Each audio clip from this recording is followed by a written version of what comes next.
pudéssemos escolher qual era o comando que melhor define o SketchUp, provavelmente escolheríamos o comando Push and Pull.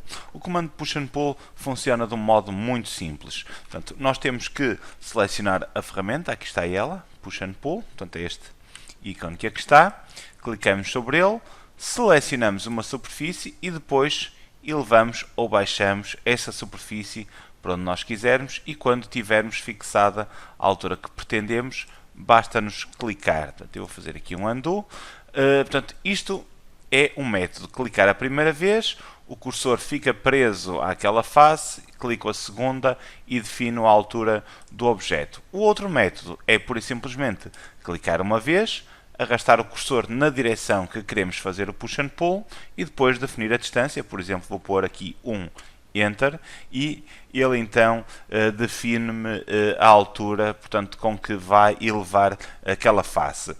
Também podemos fazer isto a formas mais complexas, por exemplo, vamos dar aqui uma altura de 0,5 e tendo em conta que se eu agora fizer uma segunda vez 0,5, ele não vai buscar a sua fase inicial, mas vai acumular a distância que eu coloquei agora com a distância que eu criei anteriormente, portanto ele vai adicionar essa mesma distância à distância anterior. Portanto, é um comando cumulativo, ou seja, eu sempre que for carregando, ele vai então elevar esta face para a localização pretendida.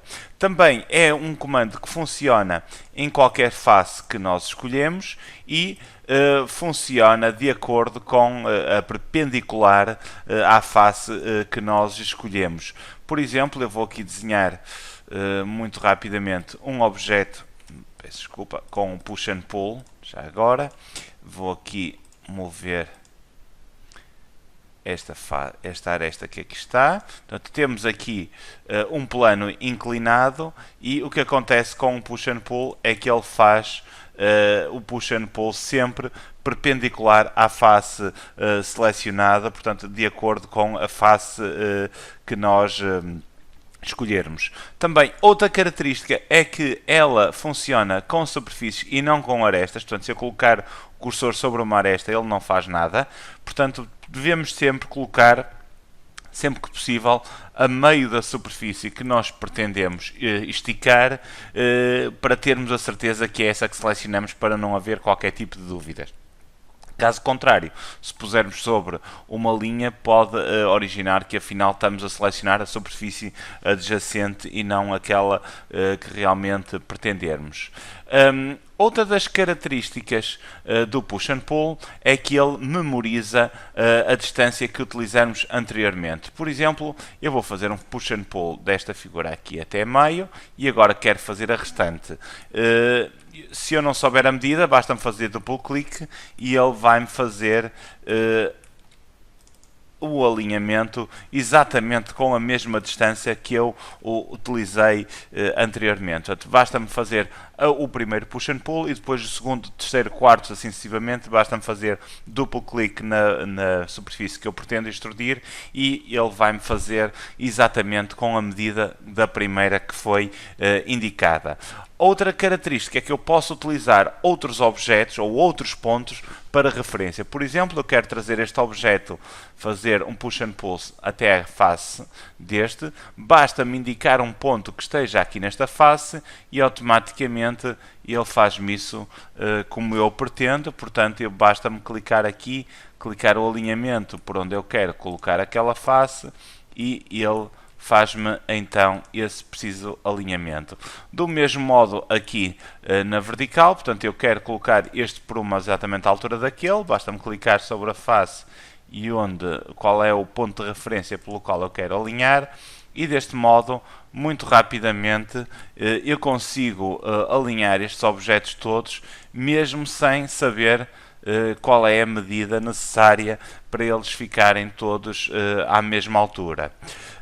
Outra situação que acontece com o push and pull é que nós podemos eliminar portanto, volumetria utilizando o push and pull.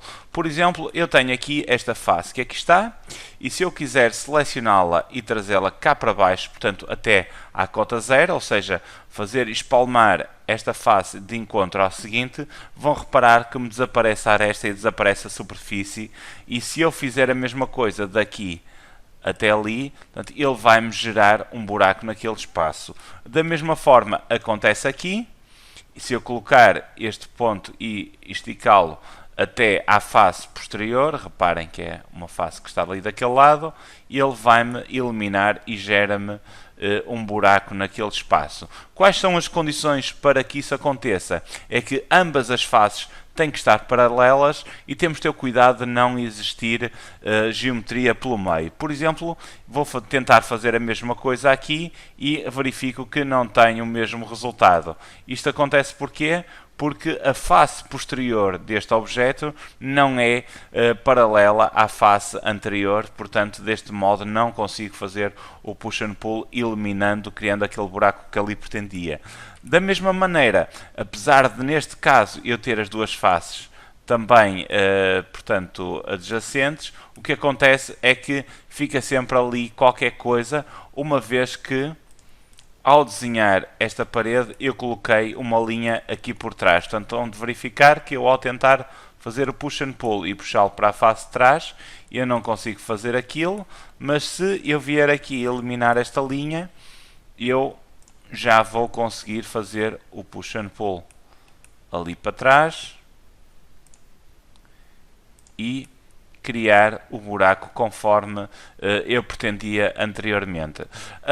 O push and pull normalmente funciona selecionando primeiro o comando e depois a superfície que queremos puxar, mas podemos fazer de outra forma. Podemos indicar a ferramenta de seleção, portanto, que é este comando que aqui está, portanto, esta setazinha, selecionar a face que queremos fazer o push and pull.